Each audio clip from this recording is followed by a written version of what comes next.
I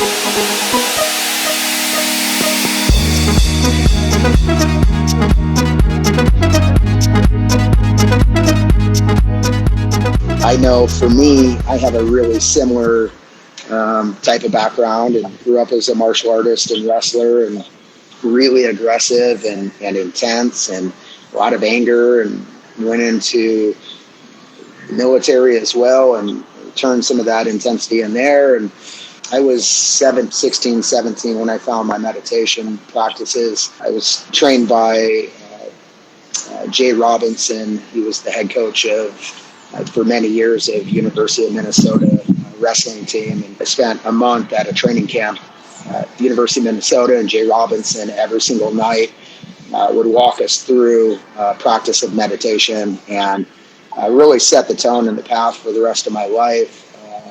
And that was a huge driving force in what's helped me kind of maintain much of my mental balance. And I've always found that meditation as my kind of practice and escape. So obviously it's turning more mainstream now, as we discussed. Are there any particular outlets that you would suggest maybe some of our listeners here to go to, places that they can find practices that might be a good entry point for meditation without being too overwhelmed by the spiritual side?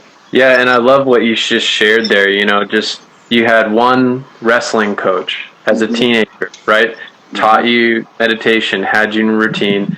It's made a huge difference for you the whole rest of your life, right?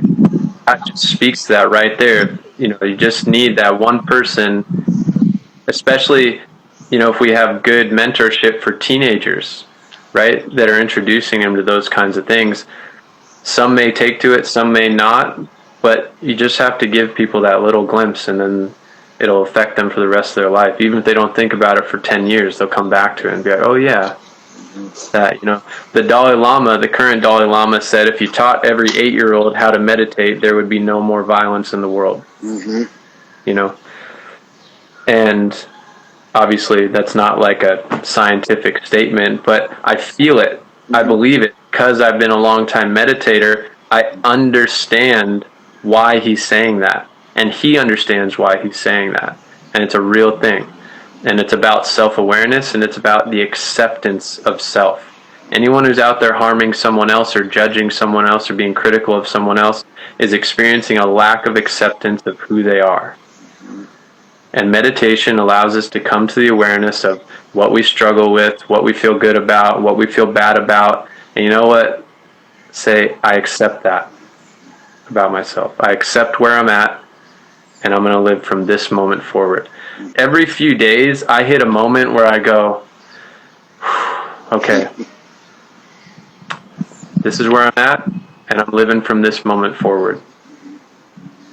And it's not something you just do. You don't just say, I accept Jesus, and then for the rest of your life, you're saved. You make that choice on a regular basis to live from now forward. And that's an important thing. So you talk about people looking for a place to start.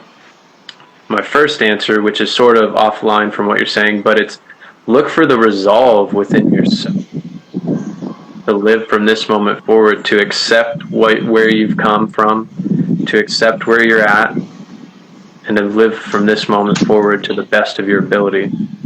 Find that resolve and that dedication and that perseverance.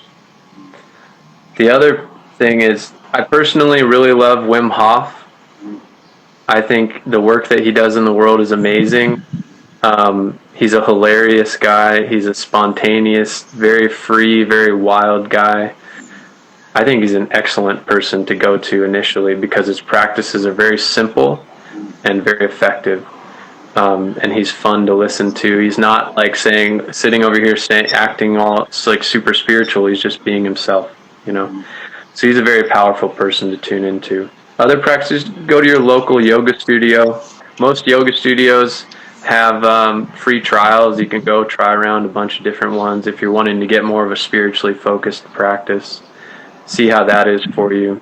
There's so many free things you can do online if you want to find a meditation. Are there any particular types of yoga that you would recommend more for the meditative side over more the physical? I think the physical is a good place to start, like a good hatha yoga, because that's going to be a little better for your body and allows you, it creates the stability and the flexibility in your body to allow you to relax mentally, to go into meditation. But if you want to go straight into deeper meditative practices, Raja Yoga is sort of more about that meditative practices. There's a great teacher, Paramahansa Yogananda, who started Self-Realization Fellowship. There's one in Portland. There's one in almost every city. You could go to a Self-Realization Fellowship service. It is, at times, it can be more out there, so to say, from like the normal way of thinking, but it's great, simple, deeply meditative practices. So that's something I've been exposed to. Qigong is a great, gentle, physical practice that allows you to go deep mentally.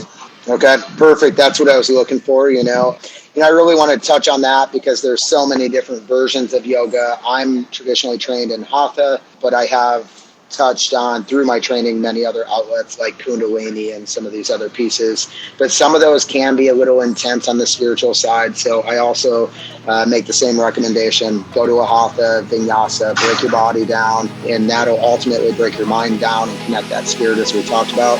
So Andrew, once again, appreciate you, man.